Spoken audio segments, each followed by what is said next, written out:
Greetings, good peoples.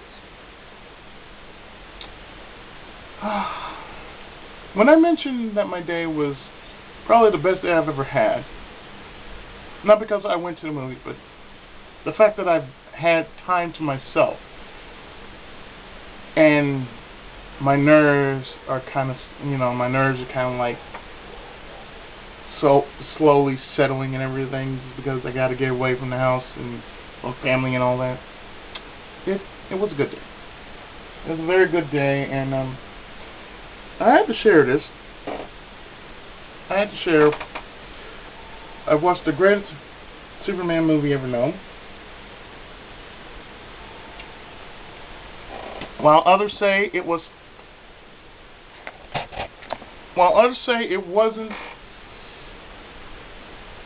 While others kind of like, they was kind of iffy, 50-50. That sort of thing. I found it to be probably the best Superman movie I've ever seen. It basically trounced the last Superman movie, which was called Superman Returns. And somehow, I don't know, I deem it as a revival of Superman 2 more than anything. Or the way it was made. I kind of deem it as such. Namely, because the way the story was written out and how I saw it.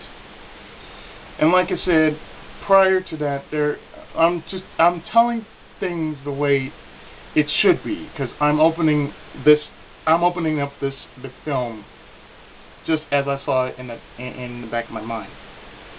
And I'm speaking from an author's point of view and not from a reviewer's point of view. So keep that in mind.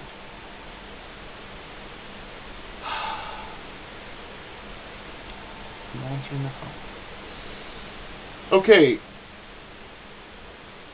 Now the way Krypton was seen, it was seen so differently. Because somehow, when I saw what I saw in like the first few scenes on Krypton, my mind instantly turned to Panzer Dragoon. My mind instantly just turned Panzer Dragoon. I just envisioned Panzer Dragoon in my mind. In which, if you ever played Panzer Dragoon, then you know what I'm talking about. When Jor-El was flying on a dragon, just escaping from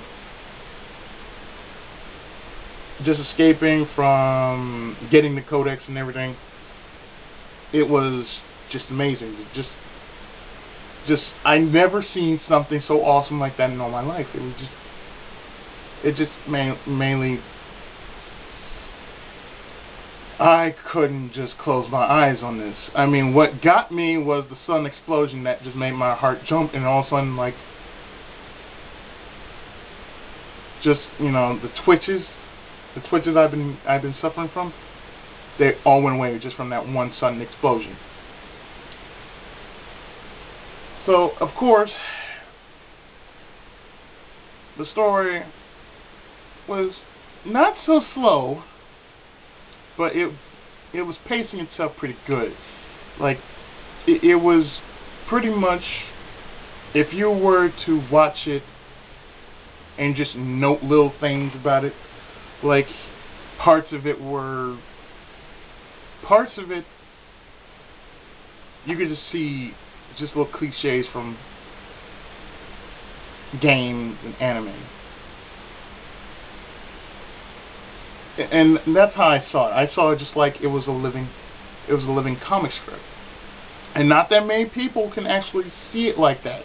Not that many people can see certain movies like if it was a living, breathing comic strip, anime, or say cartoon. And that's a rarity that you can actually ever see on the big screen. I mean, the last time I've actually ever seen anything that amazing was Dick Tracy. and that was based off a comic book. And I liked Dick Tracy, and the fact that it was basically just well animated. The story itself was well animated. The characters were fleshed out and everything, and it was just awesome. That's how I saw Man of Steel. It was just in my mind. I basically just didn't. I was just watching it for 2.5 hours. Just me and this movie, and I'm pretty sure there were a whole bunch of people in the back. I'm not a back person. I'm really an up-front person because I like to be there, because I want to be the first one to leave as soon as possible. I do not want to just like wait for everyone to leave. I want to go. Okay?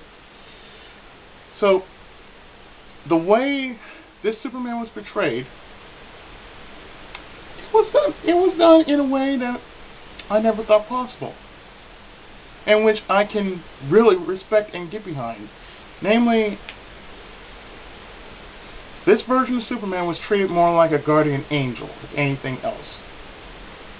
I mean, I feel he had this role of guardian angel more than being a superhero, because if you've seen any of the past Superman movies, like the classic Superman movies in the late 70s and early 80s, I'm just only going to recount the first 2 movies. The third movie didn't make no sense, but the fourth movie, I don't know what the hell was that. It was more like a PSA than anything else. The third was just a joke, but the other two really mattered, because that's where most the last 2 movies basically took the story from, mainly part 2. And I can basically say, the way the character itself was handled, he was handled pretty damn good. And I have to give props to that. I really have to give props to how Superman was portrayed. He was portrayed as someone who just wanted to do the right thing. It's not about being a superhero, it's not about having superpowers, but it was all about doing the right thing, which I feel in most comic books these days, they tend to forget that and they go all sorts of crazy shit. And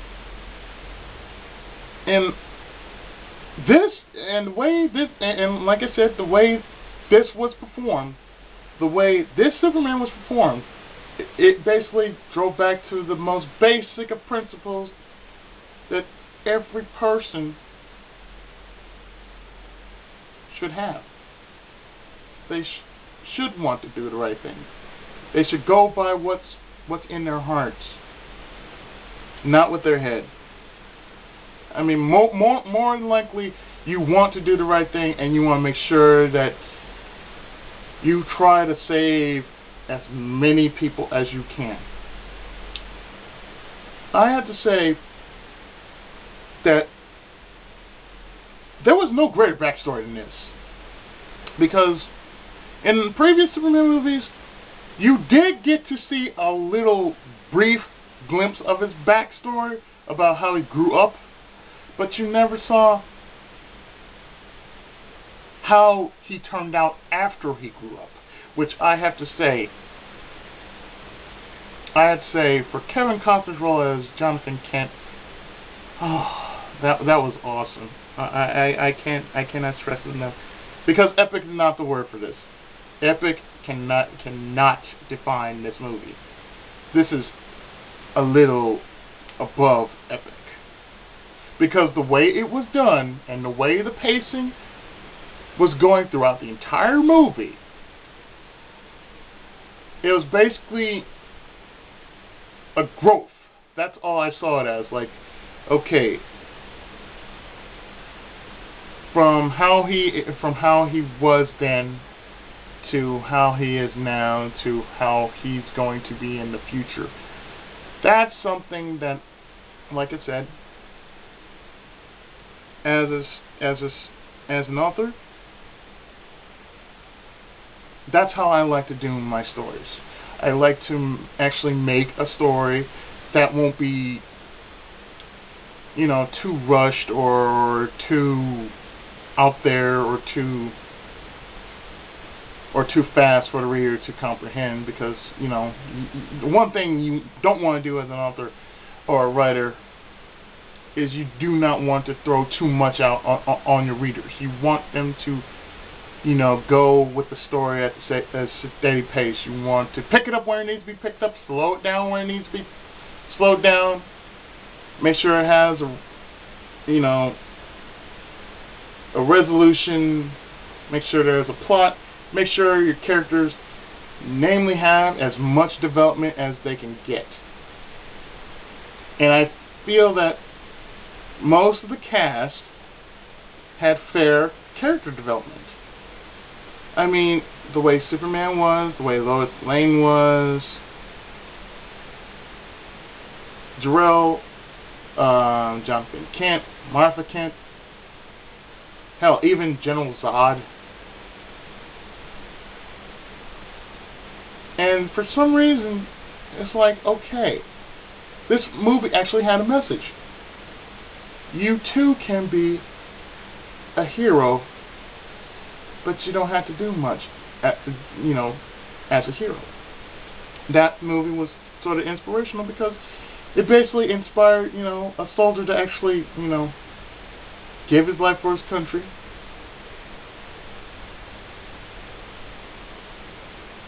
And, it was worth the risk.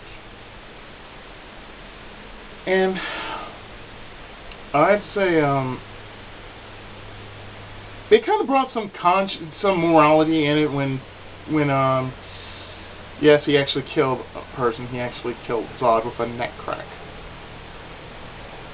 I saw that, I said, oh, that's a Mortal Kombat move right there. That is a fatality if I ever saw one. But, he didn't know what to do, because considering that, he was sort of he was basically trying to fit himself into the destiny he was born to be, which was a hero. And it also had another morality part to play, which was free will versus destiny. I mean, really, freedom versus fate and destiny. Or I'll put it this way: freedom versus karma. It's like you're born to be this because this is what is expected of you. You're supposed to be this. Whereas that's what Zod was. You're supposed to be this. Whereas Superman was more like you are free to choose whoever you want to be. You can either be a hero or you can be a villain. The choice is yours. But that is your responsibility. And it all goes back to the old adage from Spider-Man: with great powers come great responsibility.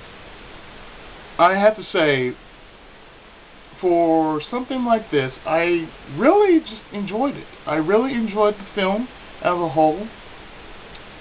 And I'm hoping that there might be a sequel in the works in which this Superman's more experienced. Because the way it was done, he was an inexperienced type of Superman. It's like he was very meek and afraid to let his little light shine, as it were.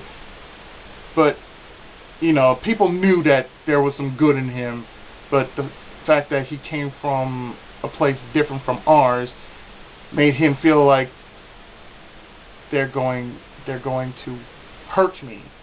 I'm going to feel like a freak. And, as a kid, we all were there. We all felt that way. So that's something we can all relate. But, yeah, as far as the movie was, I give it a 5-star rating. I mean, bar none. And like I said, I'm not speaking as a reviewer. I'm speaking as how I am. How I see things as an author and an artist. I see things the way they should be seen. with wide vision. And I love it. And you know, I mean, I really do love this movie because it, you know, it kind of puts me in the mind to actually do some writing again. It kind of inspires. That movie actually inspired me to actually do some writing again on my own time, and when I do, or when I actually feel the drive and the urge to do that, I will. You know, no doubt I will do that because it's what I do and I enjoy it. And like I said, I enjoyed this movie wholeheartedly.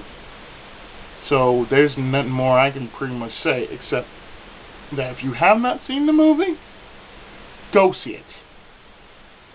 And the way you have to really look at it is like, don't think about what the media says.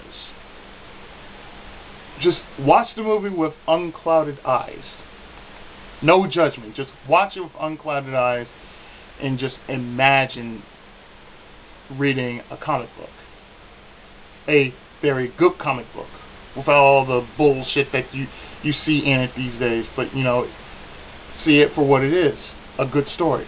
You want to sit down and listen to or read to yourself about it.